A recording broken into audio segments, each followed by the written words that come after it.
Hi, ഞാൻ ദീപ. അപ്പോൾ കഴിഞ്ഞ 2 ആഴ്ചയായിട്ട് ഞാൻ റെഗുലറായിട്ട് വീഡിയോസ് ഇട്ടിട്ടില്ല. അപ്പോൾ പിന്നെയും ഒരു തുടക്കം എന്നുള്ള നിലയിൽ ഞാൻ കരുതി ഒരു ചെറിയ ചിറ്റ് ചാറ്റ് വീഡിയോ, കുറച്ച് ലൈഫ് അപ്ഡേറ്റ്സും ഒക്കെ പറഞ്ഞിട്ടൊരു വീഡിയോ ഇട്ട് തുടങ്ങാം. അതിൻ്റെ ഒരു കാരണം കൊണ്ടാണ് ഇപ്പോൾ ഇങ്ങനെ ഒരു വീഡിയോ ചെയ്യുന്നത്. ഇതിനകത്ത് പ്രത്യേകിച്ച് ഒരു കണ്ടൻറ്റും ഇല്ല. ഞാൻ എൻ്റെ കുറച്ച് കാര്യങ്ങൾ, വളരെ പേഴ്സണലായിട്ടുള്ള കുറച്ച് കാര്യങ്ങൾ പറയുന്നു എന്നുള്ളത് മാത്രമേ ഉള്ളൂ. അല്ലാതെ ഇതിനകത്ത് പ്രത്യേകിച്ച് ഒരു വാല്യുബിൾ കണ്ടന്റ് ആണോ എന്ന് ചോദിച്ചു കഴിഞ്ഞാൽ അല്ല. അപ്പം സ്കിപ്പ് ചെയ്യേണ്ടവർക്ക് സ്കിപ്പ് ചെയ്യാം. ഞാൻ ആദ്യം തന്നെ പറയാം, നിങ്ങളുടെ സമയം മെനക്കെടുക്കുന്നില്ല. ഓക്കെ, അപ്പോൾ എന്തുകൊണ്ടാണ് 2 ആഴ്ച വീഡിയോ ചെയ്യാതിരുന്നതെന്ന് വെച്ച് കഴിഞ്ഞാൽ, ഞാൻ ഓൾറെഡി പല വീഡിയോസിലും പറഞ്ഞിട്ടുണ്ട്, ഞാൻ എൻ്റെ ഈ എല്ലാം കൂടി ഇങ്ങനെ ഒരുമിച്ച് കൊണ്ടുപോകാനായിട്ട് ശ്രമിക്കുന്ന ഒരാളാണ്. എൻ്റെ ബൊട്ടിക്കിലെ കാര്യങ്ങളാവട്ടെ, വീട്ടിലെ കാര്യങ്ങളാവട്ടെ, പിള്ളേരുടെ കാര്യങ്ങളാവട്ടെ, അല്ലെങ്കിൽ എൻ്റെതായ ഒരു സെൽഫ് ലവ് മറ്റു കാര്യങ്ങളാവട്ടെ, യൂട്യൂബിൻ്റെ കാര്യങ്ങളാവട്ടെ, ഇതിനിടയ്ക്ക് വേറെ എന്തെങ്കിലും വന്നു കഴിഞ്ഞാൽ അതാവട്ടെ, ഇതെല്ലാം കൂടെ ഒന്ന് ക്ലബ് ചെയ്ത് കൊണ്ടുപോകാൻ ഒറ്റയ്ക്ക് ശ്രമിക്കുന്ന ഒരാളാണ്. ആരുടെയും ഹെൽപ്പ് എടുക്കാനായിട്ട് അധികം ഇഷ്ടമില്ലാത്ത ഒരാളാണ്. അതുകൊണ്ട് തന്നെ എല്ലാം കൂടെ ചെയ്യാൻ നോക്കുമ്പോൾ ചില കാര്യങ്ങൾ നമ്മളിങ്ങനെ എടുക്കുമ്പോൾ കയ്യിൽ നിന്ന് വഴുതി പോകത്തില്ലേ, അങ്ങനെ സംഭവിച്ചു പോയതാണ് ഈ ഒരു 2 ആഴ്ചത്തെ ഒരു ഗ്യാപ്പ്. ശരിക്കും ഞാൻ സാറ്റർഡേ സൺഡേസ് ഇരുന്നിട്ടാണ് ഞാൻ എൻ്റെ വീഡിയോസൊക്കെ സ്ക്രിപ്റ്റ് ചെയ്ത്, അതായത് സാറ്റർഡേ അല്ലെങ്കിൽ വെള്ളിയാഴ്ചയൊക്കെ ഇരുന്ന് സ്ക്രിപ്റ്റ് ചെയ്തിട്ട് ഞായറാഴ്ച ഷൂട്ട് ചെയ്ത് അപ്പോൾ തന്നെ എഡിറ്റ് ചെയ്ത് അങ്ങോട്ട് ഇടും. ഒരു 2-3 വീഡിയോ ഒരാഴ്ചത്തേക്ക് ഞാൻ എങ്ങനെയെങ്കിലുമൊക്കെ സെറ്റ് ചെയ്യും. അപ്പോൾ ഈ കഴിഞ്ഞ 2-3 ആഴ്ചകളിൽ പ്രത്യേകിച്ച് മറ്റ് പ്രയോറിറ്റീസ് കയറി വന്നപ്പോൾ നമുക്കത് ചെയ്യാനായിട്ട് പറ്റില്ല. ശരിക്കും ഞാനൊരു പ്ലാനിങ് പേഴ്സണാണ്. അപ്പം ഞാൻ കറക്റ്റായിട്ട് പ്ലാൻ ചെയ്താണ് ഓരോ കാര്യങ്ങൾ ചെയ്യുന്നത്. അപ്പം എനിക്ക് എന്താ സംഭവിച്ചിട്ട് ആദ്യത്തെ ആഴ്ച അർജൻറ്റായിട്ടൊരു ഓർഡർ വന്നു. അപ്പോൾ ഞാൻ സാധാരണ ഈ ലാസ്റ്റ് മിനിറ്റ് ഓർഡേഴ്സൊന്നും ഞാൻ എടുക്കാറില്ല. പക്ഷേ ഇപ്പോഴത്തെ എൻ്റെ ഒരു മൈൻഡ് സെറ്റ് എന്ന് പറഞ്ഞാൽ, ഞാൻ ഒരു ന്യൂ ഇയറിൻ്റെ ആ ഒരു വീഡിയോയിൽ ഞാൻ പറഞ്ഞിട്ടുണ്ട്, എനിക്കിപ്പോൾ ഒരു ടാർഗറ്റ് ഉണ്ട്. അതായത് ഈ ഒരു മാസം ഇത്ര എമൗണ്ട് ഞാൻ ഉണ്ടാക്കിയിരിക്കണം എന്നൊരു ടാർഗറ്റ് എനിക്കുണ്ട്. അപ്പം ഈ ഫെബ്രുവരി മാസം തുടങ്ങിയിട്ട് എനിക്ക് വേറെ ഓർഡേഴ്സൊന്നും ഇല്ലാണ്ട് ഇരുന്നിട്ട് പെട്ടെന്ന് ഒരു ഓർഡർ വന്നപ്പോൾ എനിക്കത് കളയാൻ തോന്നിയില്ല. കാരണം വളരെ സത്യസന്ധമായിട്ട് പറയുകയാണെങ്കിൽ ഈ യൂട്യൂബ് ശരിക്കും പറഞ്ഞാൽ ഒരു സന്തോഷത്തിന് ചെയ്യുന്നതാണെങ്കിലും അതിനകത്തു നിന്നുള്ള വരുമാനം എന്ന് പറയുന്നത് നമുക്ക് റിലയബിൾ അല്ല.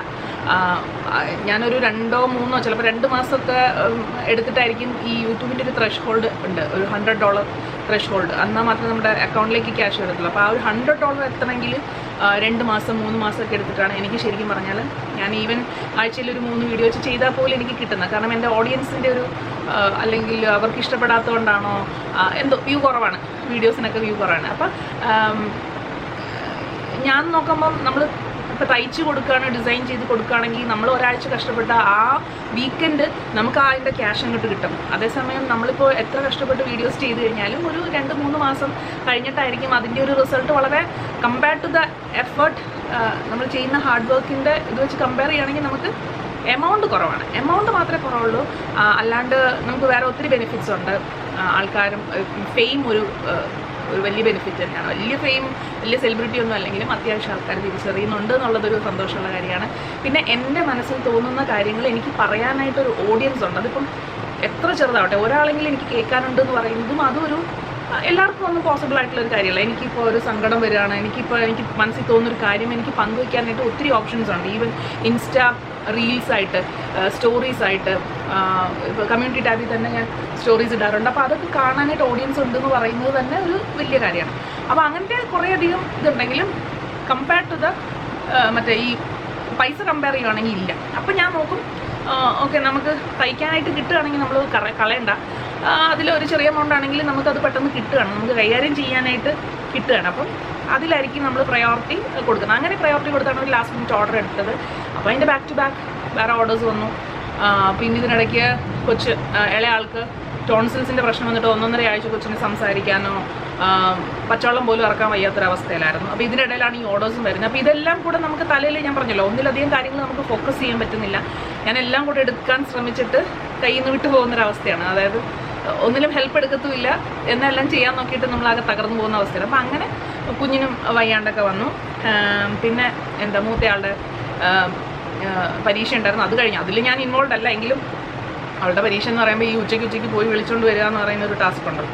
അപ്പോൾ അങ്ങനത്തെ കാര്യങ്ങൾ, അങ്ങനെ കുറച്ച് കാര്യങ്ങളൊക്കെ ബിസിയായിരുന്നേ.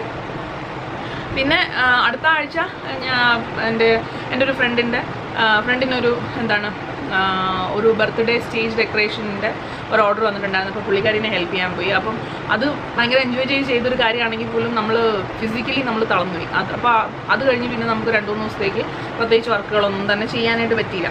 അതിൻ്റെ ഒരു മന്ദത, എനിക്ക് ഈ ഫിസിക്കലി നമ്മൾ ഇച്ചിരി എന്തെങ്കിലും ചെയ്ത് കഴിഞ്ഞാൽ ഇച്ചിരി മന്ദതയാണ് കുറച്ച് ദിവസത്തേക്ക്. പിന്നെ അതിപ്പോൾ യാത്രകൾ പോയിട്ട് വന്നു കഴിഞ്ഞാലും ഞാൻ പിന്നെ അടുത്തൊരാഴ്ച ഇച്ചിരി മന്തി ഭവിച്ചിരിക്കും. അപ്പോൾ അതങ്ങനെ പിന്നെ അത് കഴിഞ്ഞ് പൊങ്കാല അങ്ങനെ ഒത്തിരി കാര്യങ്ങൾ വന്നും മാറിയും തിരിഞ്ഞും പിന്നെ കൊച്ചിന് അസുഖം മാറിയിട്ടൊരു സമയമില്ല. എനിക്കൊന്ന് ഈ ചൂട് കൂടുതലായതുകൊണ്ട് പിള്ളേർക്കും അസുഖമാണ്. അതുപോലെ എനിക്കും അതിൻ്റേതായ ചൂടിൻ്റേതായ ബുദ്ധിമുട്ടുകൾ കയറി തുടങ്ങി വരുന്നുണ്ട്. അപ്പോൾ അതൊക്കെ കാരണമാണ് നമുക്ക് ഇതിലോട്ട് തിരിച്ചു വരാൻ പറ്റിയില്ല. അപ്പോൾ ഇനി ഒന്ന് സ്റ്റാർട്ട് ചെയ്യാമെന്ന് വെച്ച് കഴിഞ്ഞാൽ ഇനി അങ്ങോട്ട് ശരിക്കും ഇളയാൾക്ക് പരീക്ഷ തുടങ്ങി. മൂത്തയാളുടെ പരീക്ഷ എല്ലാം കഴിഞ്ഞ് അവളിനി 10ലേക്ക് കയറാനുള്ള തയ്യാറെടുപ്പിൽ ഭയങ്കര ആഹ്ലാദിച്ചിരിക്കുകയാണ്. അതായത് വെക്കേഷൻ എൻജോയ് ചെയ്തുകൊണ്ടിരിക്കുക. അവർക്ക് എനിക്കൊന്ന് 2 ആഴ്ച എങ്ങാണ്ടേ കഷ്ടിച്ച് വെക്കേഷൻ കിട്ടത്തുള്ളൂ. അത് കഴിയുമ്പോൾ ക്ലാസ് ഇപ്പോൾ സ്റ്റാർട്ട് ചെയ്യുമ്പോൾ. അപ്പോൾ ഇനി അടുത്തയാളുടെ പരീക്ഷ വരുവാണ്, ആനുവൽ എക്സാം വരുവാണ്. അത് മാർച്ച് 15 വരെ ഉണ്ടാവും. അപ്പോൾ അതിൻ്റെ പുറകെ എൻ്റെ അലിയാൻ ഇരിക്കേണ്ടി വരും. കാരണം അവളെ സ്വന്തമായിട്ട് പഠിക്കുന്ന ആളൊന്നുമല്ല. അപ്പം അതൊരു ടെൻഷനാണ്. നമ്മൾ ഈ പഠിച്ച് മാർക്ക് വാങ്ങിക്കുക എന്ന് പറയുന്നൊരു ക്രൈറ്റീരിയ അതെനിക്ക് അത്ര വലിയ പ്രശ്നമുള്ള കാര്യമല്ലെങ്കിലും ഇവർക്ക് ചില വിഷയങ്ങളൊക്കെ മലയാളം ഹിന്ദി പോലുള്ള വിഷയങ്ങളൊക്കെ ഇച്ചിരി ബുദ്ധിമുട്ടാണ്. അപ്പം നമ്മൾ കംപ്ലീറ്റ്ലി നമുക്ക് തഴയാനും പറ്റത്തില്ല. അത്യാവശ്യം ജയിക്കാനുള്ള മാർക്ക് പാസ്സായി നെക്സ്റ്റ് സ്റ്റാൻഡേർഡിലേക്ക് അടുത്ത ക്ലാസ്സിലേക്ക് കിട്ടാനുള്ളൊരു മാർക്കെങ്കിലും നമ്മൾ ഒപ്പിച്ച് കൊടുക്കണമല്ലോ. അപ്പോൾ ആ ഒരു ടെൻഷൻ ഇല്ലാതില്ല. അപ്പോൾ അതുണ്ട്. അപ്പോൾ ഒരു മാർച്ച് 15 വരെ കുറച്ചൊന്ന് നമ്മുടെ പ്ലാനുകളൊക്കെ ഒന്ന് അഡ്ജസ്റ്റ് ചെയ്യേണ്ടതായിട്ട് വരും. അപ്പം അങ്ങനെയും കുറച്ച് ഞാനെല്ലാം ഈ പറയുന്നത് അടുത്ത വീഡിയോസ് ചെയ്യാനുള്ളൊരു ബുദ്ധിമുട്ടും കാര്യങ്ങളും ജസ്റ്റ് പറഞ്ഞു പോവാണ്. അത് ഇപ്പോൾ പറയുന്നതുകൊണ്ട് ആർക്കെങ്കിലും ഗുണമുണ്ടോ എനിക്കെങ്കിലും ഞാൻ ജസ്റ്റിഫൈ ചെയ്യുന്നു എന്ന് കരുതിയാൽ മതി. അപ്പോൾ അങ്ങനെയാണ്. അപ്പോൾ ഞാൻ ഇപ്പം യൂട്യൂബിലൊന്നും വീഡിയോസൊന്നും ഇടുന്നില്ലെങ്കിൽ എനിക്കൊന്ന് റെഗുലറായിട്ട് ഞാൻ ഇൻസ്റ്റയിലൊക്കെ റീൽസ് ഇടുന്നുണ്ട്. അതായത് ഈ കുത്തിക്കുറികൾ പണ്ട് നമ്മൾ ബ്ലോഗായിട്ട് എഴുതിക്കൊണ്ടിരുന്നൊക്കെ ഇപ്പം ഞാൻ റീൽസായിട്ട് ഇൻസ്റ്റയിൽ പോസ്റ്റ് ചെയ്യാറുണ്ട്.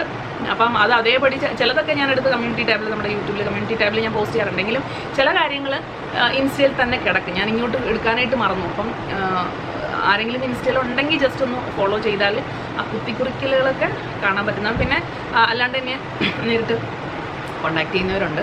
അപ്പോൾ അത് റിപ്ലൈ അല്ലെ റെസ്പോണ്ട് ചെയ്യണം എന്ന് അല്ല റെസ്പോണ്ട് ചെയ്യേണ്ട ആവശ്യമുണ്ടെന്നുള്ളവർക്കൊക്കെ ഞാൻ റെസ്പോണ്ടും ചെയ്യാറുണ്ട്. ചിലർ വെറുതെ ഈ അവിടെയും ഇവിടെയും കണ്ടിട്ട് എന്നെ ഒരു പരിചയമില്ലാതെ നിങ്ങളുടെ എല്ലാ വീഡിയോസും ഞാൻ കണ്ടിട്ടുണ്ട്, എനിക്ക് ഇനിയൊരു സഹായം വേണമെന്ന് പറഞ്ഞു വരുന്നവരുടെ അധികം ഞാൻ ഇപ്പോൾ ടൈം കൊടുക്കാറില്ല. കാരണം കുറേ കഴിഞ്ഞപ്പോൾ നമ്മൾ പഠിച്ചു. അതായത് ചിലർക്ക് നമുക്ക് സഹായം ചെയ്യേണ്ടതായിട്ട് ഉണ്ട്, ചിലർക്ക് നമ്മൾ അങ്ങനെ സഹായം ചെയ്തു കൊടുക്കേണ്ട ആവശ്യമില്ല. കാരണം അവരുടെ ഉത്തരവാദിത്തമാണ് ചില കാര്യങ്ങളൊക്കെ കണ്ടുപിടിക്കുക. വളരെ സിമ്പിളായിട്ടുള്ള കാര്യങ്ങളും ബാക്കിയുള്ളവരെ അതായത് യാതൊരു ബുദ്ധിമുട്ടും ഇല്ലാതെ ഈ പുറംവാതിൽ നിയമനം എന്നൊക്കെ പറയുന്നതാണ് അങ്ങനത്തെ ഒരു രീതിയിൽ വരുന്ന ആൾക്കാരുണ്ട്. അപ്പോൾ അവരുടെ ചില ഇതൊന്നും ഞാൻ റെസ്പോണ്ട് ചെയ്യാറില്ല. അല്ലാത്ത എല്ലാവരോടും ഞാൻ റെസ്പോണ്ട് ചെയ്യാറുണ്ട്. പിന്നെ ചിലതൊക്കെ ഇങ്ങനെ റിക്വസ്റ്റ് സെക്ഷനിൽ പോയി കിടക്കും, അപ്പോൾ നമുക്ക് അറിയാൻ പറ്റില്ല. അപ്പോൾ അങ്ങനെ അപ്പോൾ ഇൻസ്റ്റയിൽ ഞാൻ ഉണ്ട്, ദീപ തെരേസ എന്നാണ് ഇൻസ്റ്റ ഹാൻഡിൽ ID. താല്പര്യം ഉണ്ടെങ്കിൽ നിങ്ങൾക്ക് ഫോളോ ചെയ്യാവുന്നതാണ്.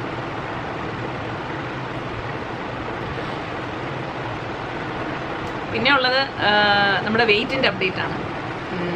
എനിക്ക് തോന്നുന്നൊരു 3 വർഷം മുന്നേ ആണ് ശരിക്കും 3 വർഷം മുന്നേ ആണെന്ന് തോന്നുന്നു. 3 വർഷം മുന്നേ ആണ് എൻ്റെ 95 കിലോയിൽ നിന്ന് ഞാൻ 80 കിലോ വരെ ആക്കി. ഏതാണ്ട് 15 കിലോളം വെയിറ്റ് ഞാൻ കുറച്ചത്. എന്നാൽ വളരെ വ്യസന സമേതം അറിയിക്കുന്നു അത് 88 എത്തിയിരിക്കുകയാണ്.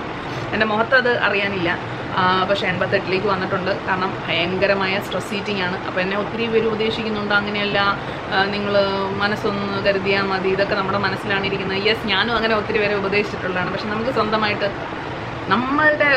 നമുക്കൊരു റിയലൈസേഷൻ വന്നാൽ മാത്രമേ നമ്മൾ എന്തും ചെയ്യത്തുള്ളൂ. അപ്പോൾ എനിക്ക് ആ റിയലൈസേഷൻ ഇപ്പോൾ ഇല്ല. ഇപ്പോൾ എൻ്റെ മനസ്സിൽ വേറെ പല കാര്യങ്ങളുമാണ്.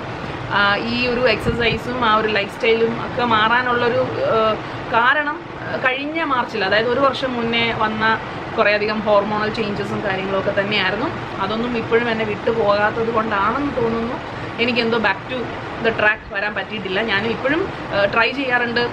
എക്സസൈസ് ചെയ്യും, ഒരാഴ്ച എക്സസൈസ് ചെയ്യും, കുറച്ച് കഴിയുമ്പോഴത്തേക്ക് അത് വിട്ടുപോകും. പിന്നെ ഫുഡ് കൺട്രോൾ ഞാൻ ചെയ്യണമെന്ന് വിചാരിക്കുമ്പം ഭയാനകമായി എനിക്ക് കഴിക്കാൻ തോന്നും. ഇപ്പം തന്നെ ഒരു പാത്രം ചിപ്സ് തീർത്തിട്ടാണ് ഞാൻ വന്നിരിക്കുന്നത്. അപ്പം പറ്റുന്നില്ല. അത് ഞാൻ പറഞ്ഞല്ലോ, ഇതിനകത്ത് ഈ വിൽ പവർ എന്നൊക്കെ പറയുന്നതിനകത്തും ഇമോഷൻസിൻ്റെ കളികളും ഹോർമോൺസിൻ്റെ കളികളും ഒക്കെ ഉണ്ട്. അപ്പം പിന്നെ പ്രയോറിറ്റി ഉണ്ട്. പിന്നെ ഒത്തിരി അധികം കാര്യങ്ങൾക്കകത്ത് ഈ ഒരു കാര്യത്തിന് നമുക്ക് ഫോക്കസ് കൊടുക്കാൻ പറ്റുന്നില്ല. അതൊക്കെ കൊണ്ട് തന്നെ നമ്മുടെ വെയിറ്റ് എന്ന് പറയുന്നത് കയറിക്കൊണ്ടിരിക്കുകയാണ്. അതിൻ്റേതായ ബുദ്ധിമുട്ടുകളുണ്ട്, ഞാനത് റിയലൈസ് ചെയ്യുന്നുണ്ട്.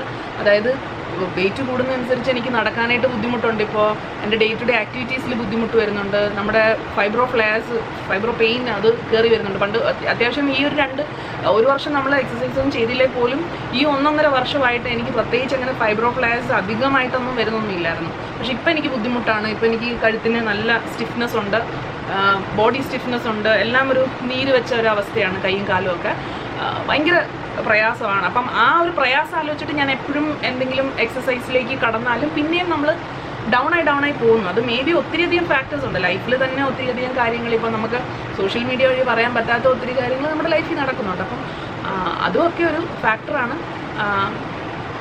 നമുക്ക് എല്ലാവരെയും ഉപദേശിക്കാനൊക്കെ ഭയങ്കര എളുപ്പമാണ്. ഞാൻ അതിൽ നിന്ന് പഠിച്ചൊരു കാര്യമാണ്, നമുക്ക് വേറൊരാളുടെ ലൈഫ് അയാൾ ചിരിച്ചിരിക്കുന്നു, അപ്പം നമുക്ക് അയാൾക്ക് എന്തെങ്കിലും ഒരു പ്രശ്നം ഉണ്ടെങ്കിൽ നമുക്ക് ഈ ഉപദേശിക്കാനുള്ളൊരു ത്വര, അത് ഞാൻ ഉൾപ്പെടെയുള്ള ആൾക്കാർക്ക് ഉപദേശിക്കാനുള്ളൊരു ത്വര ഭയങ്കരമാണ്. പക്ഷേ ഈ ഉപദേശം കേൾക്കുന്ന ആളുടെ ഒരു അവസ്ഥ അത് ഞാനിപ്പം കൃത്യമായിട്ട് മനസ്സിലാക്കുന്നൊരു കാര്യമാണ്. ഈവൻ ഇഫ് നമ്മൾ കറക്റ്റായിട്ടാണ് ഒരു കാര്യം ചെയ്തതെങ്കിൽ പോലും നമ്മൾ എത്ര എഫേർട്ട് ഇട്ട് നമ്മൾ എത്ര ഹാർഡ് വർക്ക് ചെയ്ത് ഇപ്പോൾ ഒരു കാര്യത്തിന് വേണ്ടിയിട്ട് നമ്മൾ ഇറങ്ങിയിട്ടുണ്ട്, അതാരും അറിയത്തില്ല, അതാരും അപ്രിഷ്യേറ്റ് ചെയ്യത്തില്ല. പക്ഷേ എവിടെയെങ്കിലും ഒരു ചെറിയെടുത്ത് എനിക്ക് വയ്യ, ഞാൻ നോ പറയുമോ, അല്ലെങ്കിൽ എനിക്കിങ്ങനെ ഒരു മിസ്റ്റേക്ക് സംഭവിച്ചു എന്നോ ആരെങ്കിലും എവിടുന്നെങ്കിലും ഒന്ന് അറിഞ്ഞു കഴിഞ്ഞാൽ ഉപദേശികളുടെ ഒരു പ്രവാഹം എന്ന് വേണമെങ്കിൽ പറയാം. പിന്നെ അവർക്ക് ജസ്റ്റിഫിക്കേഷൻ കൊടുക്കുകയാണ് ഒരു വലിയൊരു ട്രോമ. നമ്മുടെ ലൈഫിൽ സംഭവിച്ചതിനെക്കാട്ടിലും ഈ ഉപദേശികളെ കാരണം ചിലരൊക്കെ ഭയങ്കര ക്ലോസ് ടു ഹാർട്ടായിട്ടുള്ള ആൾക്കാരായിരിക്കും. ഒന്നും എൻ്റെ ലൈഫിൽ എന്ത് നടന്നു, ഞാൻ എന്തിൽ കൂടിയാണ് കടന്നു പോയെന്ന് മനസ്സിലാക്കാതെ വന്നിട്ട് ഉപദേശിക്കുന്ന ആൾക്കാരുണ്ട്. ഇതൊക്കെ ഇപ്പോൾ റീസെൻ്റ്ലി 2 ആഴ്ച കൊണ്ട് സംഭവിച്ചൊന്നുമല്ല. ഞാൻ പറഞ്ഞത് നമ്മളിപ്പോൾ കഴിഞ്ഞ കുറച്ച് മാസങ്ങളായിട്ട് ഒരു ഒക്ടോബർ നവംബർ മാസങ്ങൾ തൊട്ട് ഇങ്ങോട്ട് ഞാൻ റിയലൈസ് ചെയ്യുന്ന കുറേ കാര്യങ്ങളാണ്. കമ്മിറ്റ്മെൻറ്റ്സ്, റിലേഷൻഷിപ്പിലൊക്കെയുള്ള റിലേഷൻഷിപ്പ് എന്ന് പറയുമ്പോൾ ഞാൻ വിജുവായിട്ട് പ്രശ്നം അങ്ങനെയല്ല കേട്ടോ. റിലേഷൻ എന്ന് പറയുമ്പോൾ നമുക്ക് പാരൻസുമായിട്ടുള്ളത് വരാം, ഫ്രണ്ട്സുമായിട്ടുള്ളത് വരാം, നമ്മുടെ മക്കളുമായിട്ടുള്ളത് വരാം, എല്ലാം വരാം, നമ്മുടെ പാർട്ട്ണറുമായിട്ടുള്ളത് വരാം.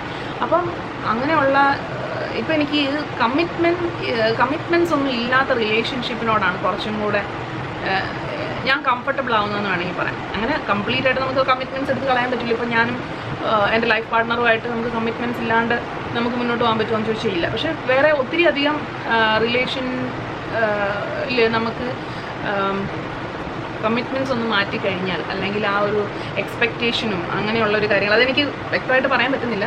അതിനെപ്പറ്റി വേറൊരു വീഡിയോ ചെയ്യണമെന്ന് ഞാൻ വിചാരിക്കുന്നു.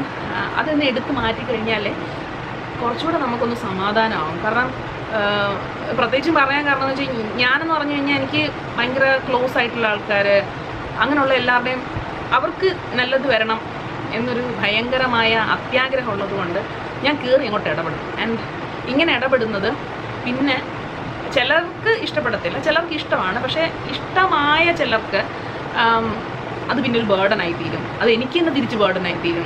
നമുക്ക് പിന്നെ അതിൽ നിന്ന് ഊരിപ്പോരാൻ പറ്റാതെ, ഇപ്പം നമുക്ക് പറ്റണില്ലേ പോലും നമുക്കതിൽ നിന്ന് മാറിപ്പോകാൻ പറ്റാത്തൊരവസ്ഥയിലോട്ടൊക്കെ വരും. അത് പിന്നെ നമ്മുടെ ലൈഫിനെ എഫക്റ്റ് ചെയ്യും. അങ്ങനെ അത് ഏത് ലെവലിൽ എനിക്ക് പറഞ്ഞു തരണമെന്ന് പറഞ്ഞത്. അപ്പം അങ്ങനെ കുറച്ച് റിയലൈസേഷൻസും ഒക്കെ ഈ ഒരു കഴിഞ്ഞ കുറച്ച് മാസങ്ങളായിട്ട് ഉണ്ടായിട്ടുണ്ട്. അപ്പോൾ അങ്ങനെ ഈ മൊത്തത്തിൽ ഇങ്ങനെ തയ്ച്ച നൂലെല്ലാം കൂടെ കുരുങ്ങി ഇവിടെ കിടക്കും.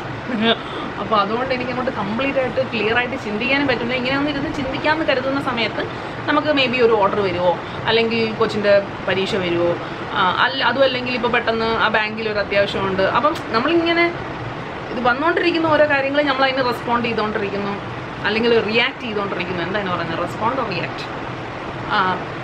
നമ്മൾ കോൺഷ്യസ് അല്ലാണ്ട് ഓരോ കാര്യങ്ങൾ ചെയ്ത് ഓരോ ദിവസം അങ്ങ് പോവാണ്. അപ്പം നമുക്കത് ഞാൻ പ്രത്യേകിച്ചും ഇങ്ങനെ പ്ലാൻ ചെയ്തൊക്കെ പോകുന്നുണ്ട്. എപ്പോഴും നടക്കുന്ന കാര്യമല്ല, എങ്കിലും നമുക്കൊരു ഐഡിയ ഉണ്ടല്ലോ. 2 ആഴ്ച കൊണ്ട് നമ്മൾ ഇങ്ങനെയൊക്കെയാണ് ചെയ്യാൻ ഉദ്ദേശിക്കുന്നത്, അല്ലെങ്കിൽ ഇന്ന കാര്യങ്ങളൊക്കെ നമ്മൾ ചെയ്യണമെന്ന് വിചാരിക്കുന്ന മിക്ക കാര്യങ്ങളും ചെയ്യാൻ പറ്റാണ്ടായി പോകുന്നുണ്ട്. മൊത്തത്തിൽ നൂല് കുരുങ്ങിയ അവസ്ഥ തന്നെയാണിപ്പോൾ. അപ്പം ഇനി എപ്പോഴാണ് കറക്റ്റായിട്ട് വീഡിയോസൊക്കെ വീഡിയോസ് ചെയ്യാന്ന് പറയുന്നത് ഒരിക്കലും ക്യാഷ് അതിനകത്ത് ഒരു പാർട്ടാണ്, ഇല്ല എന്ന് പറയുന്നില്ല. പക്ഷേ ക്യാഷ് കിട്ടിയില്ലെങ്കിൽ ഞാൻ വീഡിയോസ് ചെയ്യും. എനിക്ക് പറ്റുമെങ്കിൽ ഞാൻ വീഡിയോസ് ചെയ്യും. കാരണം എനിക്ക് ഭയങ്കര ഇഷ്ടമാണ്. 1-2 കമൻ്റ് ആണെങ്കിൽ പോലും എനിക്ക് കാണുമ്പോൾ എവിടെയൊക്കെയോ ഇരുന്ന് ആരൊക്കെയോ എൻ്റെ വീഡിയോ കണ്ട് അവർക്കൊരു ഇതുണ്ട്. അപ്പം ഞാൻ ചെയ്യുന്നതിന് ഓഡിയൻസ് ആണല്ലോ വേണ്ടത്. ഓഡിയൻസ് ഉണ്ടെന്ന് അറിയുമ്പോൾ തന്നെ നമുക്കൊരു സന്തോഷമാണ്. അല്ലെങ്കിൽ പിന്നെ ഈ 3-4 മാസം കഴിഞ്ഞ് കിട്ടുന്ന എമൗണ്ടിന് വേണ്ടിയിട്ട് ഞാൻ ഇത്ര കഷ്ടപ്പെടേണ്ട ആവശ്യമുണ്ടോ? അപ്പം അങ്ങനെയും വിചാരിക്കരുത്. ഭയങ്കര സന്തോഷമാണ്. ഒരു എക്സ്ട്രാ കരിക്കുലർ ആക്ടിവിറ്റി പോലത്തെ ഒരു സംഭവം തന്നെയാണ് എനിക്ക് ഈ വീഡിയോസ്. അതുപോലെ എൻ്റെ കുറച്ച് ഒപ്പീനിയൻസ് ഇപ്പോഴാണെങ്കിലും ഞാൻ ഈ പറയുന്നത് അറ്റ്ലീസ്റ്റ് ഒരു 100-100 പേരോ എങ്കിലും കണ്ടു കഴിഞ്ഞാൽ നമുക്കൊരു സന്തോഷമാണ്. ഒന്നുമില്ലേ, അവർക്ക് ചിലപ്പോൾ റിലേറ്റ് ചെയ്യാൻ പറ്റിയതുകൊണ്ടായിരിക്കുമല്ലോ അവർ ഈ വീഡിയോ ഇരുന്ന് കാണുന്നത്. അല്ലെങ്കിൽ ചിലപ്പോൾ അവർ അടുക്കള ജോലി ചെയ്തുകൊണ്ടിരിക്കുമ്പോഴാണെങ്കിൽ, എങ്കിൽ പോലും അടുക്കളയിൽ ജോലി ചെയ്തുകൊണ്ടിരിക്കുമ്പോഴാണെങ്കിൽ പോലും അവരെൻ്റെ വീഡിയോ വെച്ചെങ്കിൽ ഓക്കെ, ഞാൻ കുറച്ച് സ്പെഷ്യലാണ് അവർക്ക്. കാരണം ഞാനും അടുക്കള ജോലി ചെയ്യുമ്പോൾ ഒത്തിരി വീഡിയോസ് കാണും. എനിക്ക് ചില വീഡിയോസ് കാണുമ്പോൾ അത് കേൾക്കാൻ പോലും തോന്നാറില്ല. അപ്പോൾ അത് വെച്ച് കമ്പയർ ചെയ്യുമ്പോൾ എന്നെ ഒരു 100-100 പേര് കേൾക്കുന്നുണ്ടെങ്കിൽ ഓക്കെ, അത്രയും പേർക്ക് ഞാൻ ക്ലോസ് ടു ഹാർട്ടാണ്, അല്ലെങ്കിൽ കുറച്ച് സ്പെഷ്യലാണ്. അതുകൊണ്ടായിരിക്കുമല്ലോ, അല്ലെങ്കിൽ അത് അവർ വാല്യൂ ചെയ്യുന്നതുകൊണ്ടായിരിക്കുമല്ലോ ഞാൻ എന്തൊക്കെയാണോ പറഞ്ഞു പോകുന്നത്. അപ്പം ഇത്രയൊക്കെയാണ് എനിക്ക് ഇപ്പം ഇങ്ങനെ പറഞ്ഞു പോരാനായിട്ട് തോന്നിയത്. കുറേ എന്തൊക്കെ പറഞ്ഞു തോന്നി. അപ്പോൾ ഇത്രയേ ഉള്ളൂ. ഞാൻ ഉടനെ തന്നെ വീഡിയോസൊക്കെ ആയിട്ട് വരാം. അടുത്ത ശനി ഞായറൊക്കെ ആകുമ്പോൾ കുറച്ചൊന്ന് കാര്യങ്ങളൊക്കെ സെറ്റാക്കണമെന്ന് വിചാരിക്കുന്നു. നാളെ തൊട്ട് ആനിക്കുട്ടിക്ക് പരീക്ഷ തുടങ്ങുകയാണ്. അപ്പോൾ എന്തായാലും മാർച്ച് 15 വരെ ഇങ്ങനെ ഇഴഞ്ഞ് നീങ്ങുമെന്നാണ് എനിക്ക് തോന്നുന്നത്. അത് കഴിയുമ്പോൾ അതിൻ്റേതായ മറ്റ് പരിപാടികൾ. അപ്പം ഞാൻ മാക്സിമം ഈ വെക്കേഷന് പിള്ളേരും ഒക്കെ ആയിട്ട് ഇവിടെ ട്രിവാൻഡ്രം മൊത്തമൊക്കെ ഒന്ന് എക്സ്പ്ലോർ ചെയ്യണമെന്ന് വരുന്നത്. എന്തൊരു ചൂടാണ്, ഒരു രക്ഷയില്ല. പുറത്തോട്ട് ഇറങ്ങി കഴിഞ്ഞാൽ പുള്ളി പോവാം, എങ്കിലും പോകണം. അപ്പോൾ കഴിഞ്ഞ ആഴ്ച ഞാൻ 7 വർഷത്തിന് ശേഷം ഞാനും ആനിയും കൂടെ പോയിട്ട് തിയേറ്ററിൽ പോയി സിനിമയൊക്കെ കണ്ടു കേട്ടോ. പ്രേമലു കണ്ടു. സാധാരണ ഞാൻ എപ്പോഴും ബിജുവിനെ ഇങ്ങനെ വിളിച്ചിരിക്കും. അപ്പോൾ ബിജു സാധാരണ വീക്കെൻഡ്സിലൊന്നും ഇവിടെ കാണാറില്ല. വീക്കെൻഡ്സ് മീൻസ് ഞായറാഴ്ച കാണാമെങ്കിലും ബിജുവിൻ്റെതായ തിരക്കുകളുണ്ടല്ലോ. പുതിയൊരു സംരംഭം തുടങ്ങി അതൊന്ന് വിജയിപ്പിക്കേണ്ട പുറകെ നിൽക്കുമ്പോൾ ബിജുവിനെ നമുക്ക് അങ്ങനെ ഫോഴ്സ് ചെയ്യാനും പറ്റത്തില്ല. വല്ലപ്പോഴും കൂട്ടിയിട്ട് കിട്ടിക്കഴിഞ്ഞാൽ നമുക്ക് ഭയങ്കര ഇതാണ്. പക്ഷേ ആ സമയം എപ്പോഴാണോ ബിജു വീട്ടിൽ നിൽക്കുന്നതെന്ന് വെച്ചാൽ പിള്ളേർക്ക് എന്തെങ്കിലും വയ്യാതെ വരുമ്പോഴാണ് ബിജു വീട്ടിൽ കാണുന്നത്. അപ്പം പിള്ളേരൊന്ന് സെറ്റായി കഴിഞ്ഞാൽ ബിജു പോകും. അപ്പോൾ എനിക്കിപ്പോൾ എന്ന് വെച്ചാൽ പുറത്തിറങ്ങാൻ, അതായത് കുറേ നാളായിട്ട് നമ്മൾ പുറത്തിറങ്ങുമ്പോൾ എപ്പോഴും ബിജു കൊണ്ടുപോകുന്നു, നമ്മൾ പോകുന്നു എന്നുള്ളതായിരുന്നു. അതിൽ നിന്നിപ്പം നമ്മൾ തന്നെ ചിന്തിച്ച് ശരിയാവില്ല, ബിജുവിനെ നോക്കി നിന്നാൽ നമ്മുടെ കാര്യം നടക്കില്ല. പിന്നെ നമ്മൾ 3 ഇപ്പോൾ ഒരു സെറ്റായി. അതായത് നമുക്ക് 3 പേർക്കും കൂടെ 2 വീലറിൽ പോകാനുള്ളൊരു, ഇളയ ആളാണെങ്കിലും കുറച്ചും കൂടെ ഒന്ന് ബോധമായിട്ട് ഇരിക്കുകയാണെങ്കിൽ അനാവശ്യമായ കരച്ചിലോ പിഴിച്ചിലോ ഒന്നുമില്ല. കാരണം പണ്ടൊക്കെ അവൾ തിയേറ്ററിനകത്ത് പോയി കഴിഞ്ഞാൽ ഭയങ്കര കരച്ചിലൊക്കെ ആയിരിക്കുമെന്ന് അങ്ങനെ വിചാരിച്ചിട്ട് നമ്മൾ പോകാതിരുന്നിട്ടുണ്ട്. അപ്പം ഞാൻ ഇതിന് മുന്നേ പോയി തിയേറ്ററിൽ പോയി കണ്ടത് ആനീനെ പ്രഗ്നൻ്റ് ആയിരിക്കുന്ന സമയത്ത് ഒപ്പം എന്ന് പറയുന്ന ഫിലിമാണ് ബിജുവായിട്ട് പോയി കണ്ടത്. അപ്പോൾ ഒപ്പം തന്നെ മോഹൻലാലിൻ്റെ ആ ഫിലിം കണ്ടിട്ട് അന്ന് അന്ന വരുന്നില്ല കൂടെ. കാരണം അന്നയ്ക്ക് തിയേറ്ററിലേക്ക് സൗണ്ട് കേൾക്കാൻ വയ്യ. അപ്പം ഇങ്ങനെ നമ്മളെപ്പോഴും പിള്ളേർക്ക് ഇത് ശരിയാവത്തില്ല, അല്ലെങ്കിൽ ഹസ്ബൻഡിന് സമയമില്ല, അങ്ങനെയൊക്കെ പറഞ്ഞ് വിട്ടുകൊണ്ടിരുന്ന കാര്യങ്ങളാണ് ഈ ഔട്ടിങ്ങും സിനിമയ്ക്ക് പോകലും പുറത്ത് പോയി ഫുഡ് കഴിക്കലും. ഫുഡ് കഴിക്കലും ഇപ്പം എനിക്ക് പേടിയാണ്. കാരണം ഇപ്പം എല്ലാവർക്കും പുറത്ത് പോയി ഫുഡ് കഴിച്ചാൽ പണി പാളും. അപ്പോൾ അങ്ങനെയുള്ള കാര്യങ്ങളൊക്കെ മാറ്റി വെച്ച കാര്യങ്ങളൊക്കെ തുടരണം. അതായത് ഇനി ബിജുവിനെ നോക്കി നിന്നാൽ ശരിയാവത്തില്ല, പിള്ളേരെ നോക്കി നിന്നാൽ ശരിയാവത്തില്ല, ഒറ്റയ്ക്ക് പോകണം എന്നൊക്കെയുള്ള കുറച്ച് തീരുമാനങ്ങളൊക്കെ ആയിട്ട് ഇപ്പം മുന്നോട്ട് പോകണം. അങ്ങനെ സെൽഫ് ലവിൻ്റെ ഒരു ചെറിയ വേർഷൻ. അപ്പം അതും ഒക്കെ ഇനി വഴിയെ ചെയ്യാമെന്ന് കരുതുന്നു വെക്കേഷൻ്റെ ടൈമിൽ. അപ്പോൾ ഇത്രയൊക്കെയുള്ളൂ. അടുത്ത വീഡിയോയിൽ നമുക്ക് ഉടനെ കാണാം. ഈ വീഡിയോ കൊണ്ട് നിങ്ങൾക്ക് എന്തെങ്കിലും മനസ്സിലായോ, അതോ എനിക്ക് വട്ടായതാണോ എന്ന് എനിക്കറിഞ്ഞൂടാ. ഇനി എന്തെങ്കിലും ഉണ്ടെങ്കിൽ കമൻറ്റ് ചെയ്യുക. വീഡിയോ ഐഡിയാസ് ഉണ്ടെങ്കിലും കമൻറ്റ് ചെയ്യുക. അടുത്ത വീഡിയോ നമുക്ക് കാണാം.